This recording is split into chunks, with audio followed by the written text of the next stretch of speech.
Shalom, amados.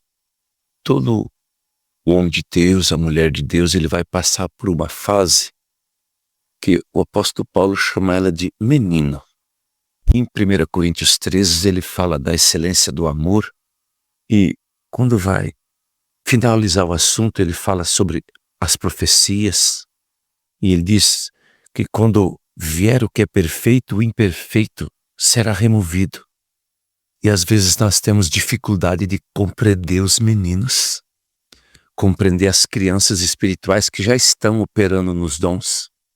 Hoje, quando um menino erra, em vez dele ser aconselhado, ele é chacotado ou sacrificado. E quando o apóstolo Paulo fala, daí vai falar dele, ele diz assim, 1 Coríntios 13:11, quando eu era menino, eu falava como menino, eu sentia como menino, eu pensava como menino. Depois cheguei a ser homem, uma tradução, cheguei a ser adulto, desisti das próprias coisas de menino. Agora nós vemos por um espelho de forma obscura, depois vemos face a face. Agora meu conhecimento é incompleto, depois conhecerei como também sou conhecido. Agora, pois, permanecei a fé, a esperança e o amor. Esses três, o maior deles é o amor. Ele estava dizendo, esses três, o maior dele é a compreensão de pessoas novas. Depois que você senta, você ora, né? Eu comecei uma igreja numa cidade com menos de 3 anos de fé. E nascido de novo, eu já tinha ganhado almas para Jesus. Foi uma palavra que eu tive que caminhar. Era uma palavra. Os meus pastores, que eram da denominação, eles entenderam que eu tinha uma palavra de Deus. Meu pai me abençoou e eu comecei uma igreja. E eu era menino, totalmente menino. Tive crises, tive situação. 7 anos depois tinha mais de 1000 pessoas naquela igreja. Mas ainda tinha um menino, ainda era menino. Deus permitiu uma situação, uma tempestade, porque eu tinha que passar por algumas situações para acabar com as coisas de menino. O apóstolo Paulo passou por coisas fortes para acabar com as coisas de menino. E nós temos que cuidar isso, que às vezes nós não olhamos para quando nós éramos meninos, né? Eu gosto muito de admirar unção. Quando Daniel tinha uma maturidade, ele tinha deixado as coisas de menino. E quando ele foi orar, ele já não orou mais num nível do que ele pensava, ou de dominação, ou de tribo.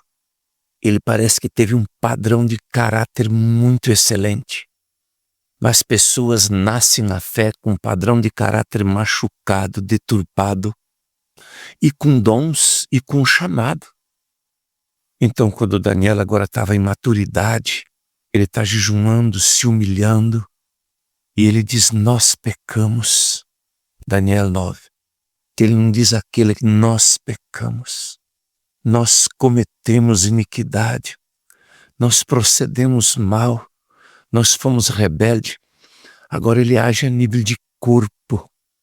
Ele age a nível de tudo, ele toma tudo. Quando a gente ora acusando, Deus não recebe você lá. Tem tantas pessoas que admiram Daniel. Eu quero dizer para você que essa unção de Daniel, que é tua vida nesses dias. Não olhe as pessoas, não olhe ministérios com condenação. Olhe como coisas de menino. É tudo de Deus. Deus vai tratar com cada pessoa. Nesse tempo haverá muitos reboliços santos. Cuida o que você diz, porque às vezes é Deus fazendo uma coisa. Esses dias eu vi algo acontecendo.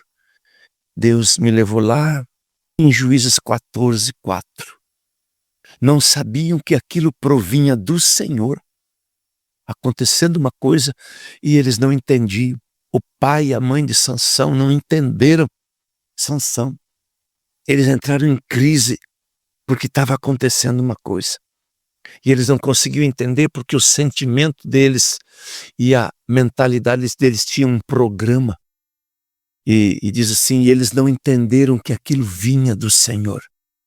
Quando nós ouvimos às vezes coisas, Deus permite nós fazer certas coisas, depois nós olhar para o nosso passado. E Deus tinha um plano com Sansão. Passou ele por um processo. E quando ele precisou ser humilhado, ele foi humilhado. Deus faz o que ele quer, com quem ele quer. Ninguém coloca um chamado em alguém, só Deus. E ninguém tira o chamado, só Deus. Ninguém coloca a glória, só Deus. E ninguém permanece se Deus não permanece. Moisés disse, se o Senhor não for comigo, eu não vou. E nós precisamos entender, Daniela, que começou a assumir o pecado do corpo. É tempo de você que me ouve entender que Deus quer te usar como usou Daniel. Deixa Deus te usar assumindo aquilo que você vê de errado. Então tu leva diante de Deus, Deus vai vir e vai cuidar. Deus vai cuidar de tudo nesses dias. Deus é detalhista. Não tem o que ele não vê. Ele vê tudo. Descansa que ele está vendo. Independente da situação que você está passando hoje. Talvez você não está tendo resposta por causa da angústia. Deus está te vendo e Deus está te ouvindo. Mas Deus fala a hora que ele quer. Deus abençoa nessa caminhada de fé a tua vida, teu chamado, teu ministério, o teu tempo de intercessão, de oração, de jejum.